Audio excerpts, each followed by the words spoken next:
สวัสดีจ้าสวัสดีท่านผู้ชมทุกท่านนี่เป็นผลการออกรางวัลหวยฮานอย VIP ประจำวันที่2กรกฎาคม2569รางวัลเลข2ตัวราง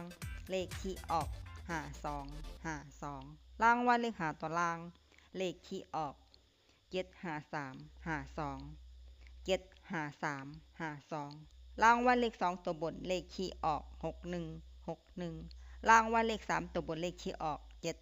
761รางวัลเลข5ตัวเลขที่ออก17761นี่ก็เป็นผลออกวันหวยฮานอย VIP